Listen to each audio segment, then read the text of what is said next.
क्या बिहार में एनडीए टूटने वाला है?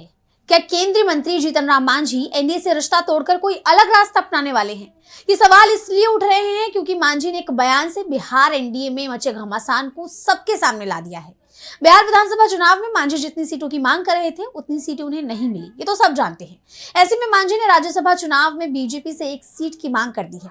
हाल ही में एक कार्यक्रम में मांझी ने आक्रामक तेवर दिखाते हुए कहा कि 2024 के चुनावों में हमसे 2 लोकसभा सीटों का और 1 राज्यसभा सीटों का वादा किया गया था।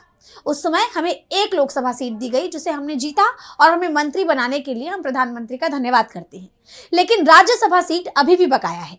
जब अप्रैल में राज्यसभा चुनाव होंगे तो हिंदुस्तानी आवाम मोर्चा को एक सीट मिलनी चाहिए, ये हमारी मांग है और यही बात हम अपने पार्टी अधिकारियों से कह रहे थे।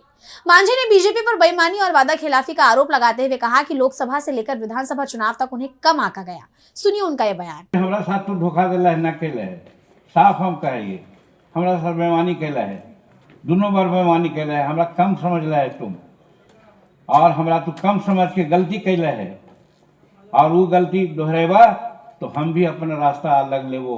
हम तो भाई यही कहो पार्टी। उन्होंने ये भी कहा कि अगर हमें हमारा हक नहीं मिला तो हमें अपना रास्ता खुद बनाना होगा। मंत्री पद मेरे लिए कोई बड़ी बात नहीं है। अगर मैं केंद्रीय मंत्रिमंडल में नहीं भी रहा तो भी मेरा राजनीतिक अस्तित्व कायम रहेगा। यानी मांझी को राजनीतिक अस्तित्व का कोई डर नहीं है। मांझी के इन तेवरों को देखकर मोदी नीतीश की टेंशन बढ़ गई है। देखना होगा कि अब मांझी की मांगों पर मोदी नीतीश की तरफ से क्या प्रतिक्रिया आती है।